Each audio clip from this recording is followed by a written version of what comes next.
From my own perception, strong astrologist as well. I don't know about looking at the stars, but that's your motive. Mum will say witchcraft. But yeah, I mean, I read a lot of your tweets. Your tweets are quite controversial. You speak a lot. So I'm interested, like, what do you think? So do you think there are any setups, say for instance, okay, let me put it to you in a better way like this. A man is wealthy, quite well off, doesn't want to be married or doesn't want to have one wife, but is ready to have several girlfriends or whatever, look after them, or be not fuck about, just be with them. Deal with them, but look, so in this current, like, do you think there are any circumstances under which that is tolerable, acceptable? Do you think if as long as he's financially buoyant, and, what's your view? Because obviously R. Kelly has these two chicken wings. Do you know what? I think coming from an African background, my grandma. Careful what you say. Our listeners are brutal. Girl, they can listen. They're upset with me already. You know what I'm saying? Like, I think coming from an African background, my grandma is the first generation to have one husband, or like to have a man with one wife. Do you know what I mean? And I think in my village of Kunsu in Ghana, where? Kunsu. Guys, let me see it, but I'm from Ghana. But there was where it's like, when I asked my grandma, like woman to woman, like, how come my great granddaddy had different wives? It wasn't different wives because I just want to fuck different girls. It wasn't different wives because I want different pussy. It was adhering to a spiritual culture. It was, I am the chief of the village. So I have shown the community that I am spiritually matured and financially matured to take care more of one woman. And it wasn't having more than one woman just because I want more than one woman. It was in aid of growing the community, if that makes sense. So I think if you are a black group economics, no, do you get what I mean? So if I come across a black man that's like, my fifth wife, depending on how much like how much money he has and how spiritually edified he is, I wouldn't kind of like look down on him, because having a wife, even when you have one wife, is not just about loving someone. It's about being in the mindset to physically, emotionally, spiritually, and financially protect them. So if you are of the financial wealth that you can do this for more than one woman, and you are doing it in adherence to your religion, then I can't say anything wrong about that. The issue I have with polygamy in this society is that a lot of men want different women but refer to them as bitches, and they're not having the capability of emotionally fulfilling or for financially supporting them all. And that's when I say it was wrong, because you're not having different women just because you like pussy. You're having different women for economic status. You want to grow the black community. You want to spread your seed. You believe that your seed is good because you have spiritually edified yourself to understand the concept of spreading the black race. That's what I respect. I don't respect man out there just having a different wife and you can't afford it. That's stupid. That's silly. But seeing a lot of smiles in the studio. You gotta be rich. You're not rich yet. Listen, but people hide behind causes all the time. People hide behind people behind religion. They hide behind spirituality because they want to justify the fuckery. You don't know for a fact that you're great. But money talks, you understand? You see what I'm saying? So what is it? You can believe in God, Buddha, Allah. If you got this money, you can have no wife. Do you think a man has the emotional capacity to cater to multiple women? No. Does he have enough dick to cater to each of those women? But that was one of your stipulations. Is that list exhaustive then? Because you said they need to. It's not just about things. They need emotional and then financial. Wait, some people are saying they totally agree with your theory. I thought that was going to be controversial. But then it depends on what you conceptualize as emotional support.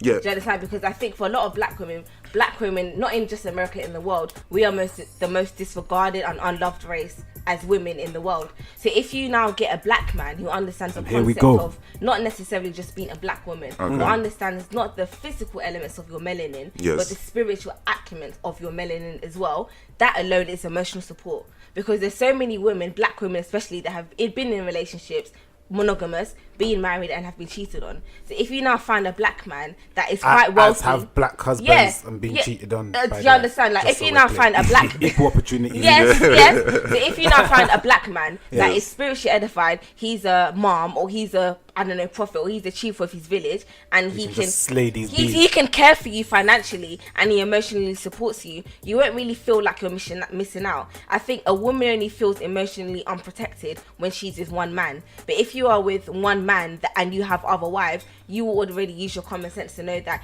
it's not possible for him to have as much time. But that's that's what you agree to. Do you understand? I don't think women have an issue with necessarily sharing their man. They have an issue of not knowing they're sharing their man. Do you understand? And even in regards to cheating, we live in a society. We live in a society where cheating isn't necessarily acceptable, but due to misogyny, it's more acceptable for men. Men are allowed to cheat where women are not. I've been in many situations where I've seen my aunties been cheated on. They go to church. Oh, it's a spirit back in the village, and auntie put a snake in. Like this is exactly what I'm saying. What I mean? Like, as women, when our men cheat on us, we'll always cater to understand it, it wasn't your fault, or this or that, blah blah. But when it's the other way around, we're less forgiving. Do you understand? Yeah. So being in that mindset where this is why I say to women, date strategically, because even if we have to live in a world where you want to, don't no, but even if you want to live in a world where some women do that, you believe all men cheat. It's better to be cheated on and have investment for your children and yourself than to be cheated on and you're broke because you've been building somebody. Well, you don't have time to be doing so that. You took us away from Mark Kelly to the strategic dating. I like. It was another point, but seeing as you've taken us there,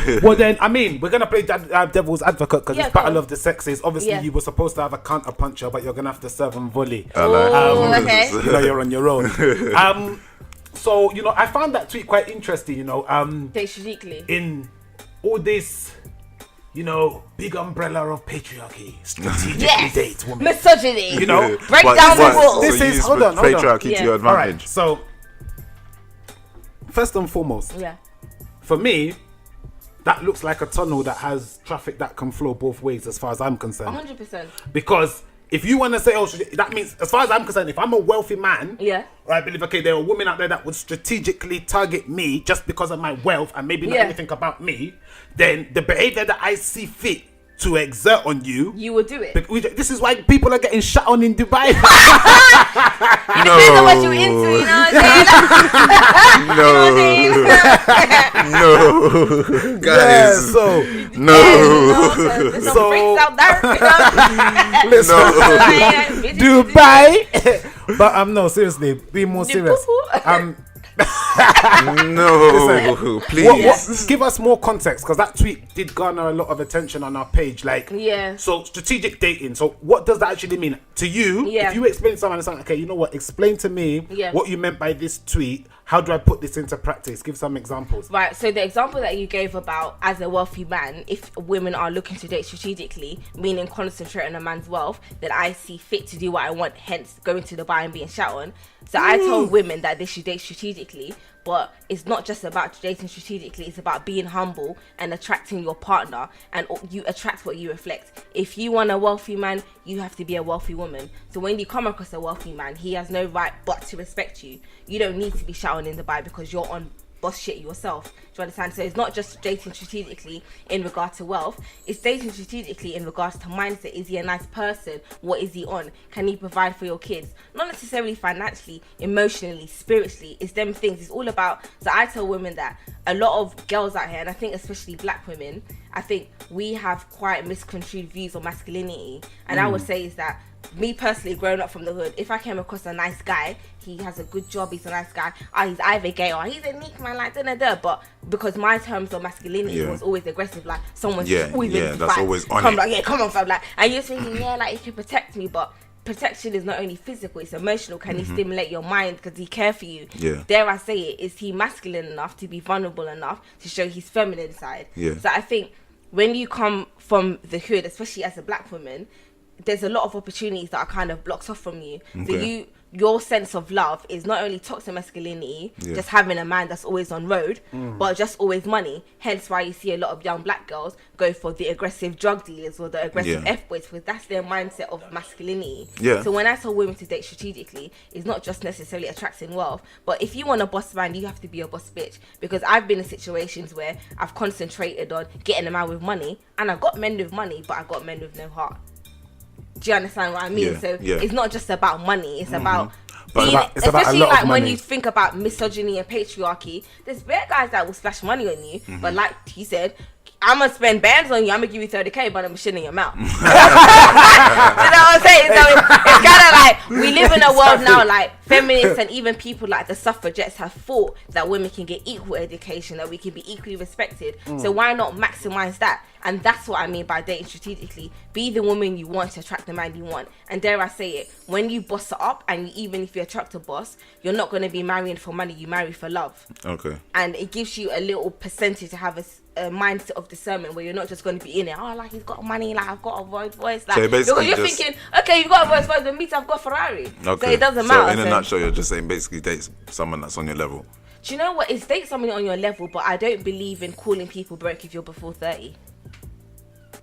Meaning that broke is not necessarily a physical state of mind, it's a mindset. Yeah. So if now I studied AI, right? So I make, maybe, you know, so I ain't gonna boast, but I can get a couple hoes, you know what I'm saying? But then maybe like, but if I came across a guy that's like, oh, what do you do? Do you know what? I work in pizza, I'm waitressing. I'll be like, okay, how old are you? 26. Okay, waitress. Okay, cool. Oh, how come you're waitressing if we live in London? Like the economy's okay, you know. So like, why are you doing that? No, I'm studying like part-time for neuroscience. In my head, I don't see him as broke. He's pre-rich. Yeah. But as long as he doesn't encourage me to kind of like be on his level or degrade the lifestyle I have, or as long as he doesn't like, I'm very humble with that, innit? And I think a lot of girls, you have to realize your level as well. There's so many 21-year-old girls that meet nice guys at 22, maybe the same age as them. You're complaining about he's broke. How are you going to be 21 complaining about a man? Unless you're a Kylie Jenner. Exactly, but living at your mum's house, part-time H&M. Yeah, but this is what we're now seeing, and it's interesting with the points that you make, because that is like what we're talking about for all intents and purposes is like a catalytic shift in the way things are being done. Yeah. So every action will trigger a reaction. Yeah. So to what extent do you think, you know, because if we start, obviously you have to date to an extent, but I mean, it kind of feels like starting to take the human touch out of it. And if it becomes just a process, like, where do you think that's going to take, you know, what marriage and relationship? Yeah, in the long term, because you say strategically date. Yeah. All right, he might be rich and can do this and can do that. He might whack the hell out of your head at the same time. Yeah, but that's what I'm saying. That's the thing. And then you have to, you know, you still have to go through that same process and still test the waters. Women are being penalised for strategically dating. You got somebody on the live saying you're going places with your mindset. Oh, thank you. But the thing is like, women are being penalised for strategic dating, but men have been doing this for years. But not for what? For mindset. There are men that intentionally target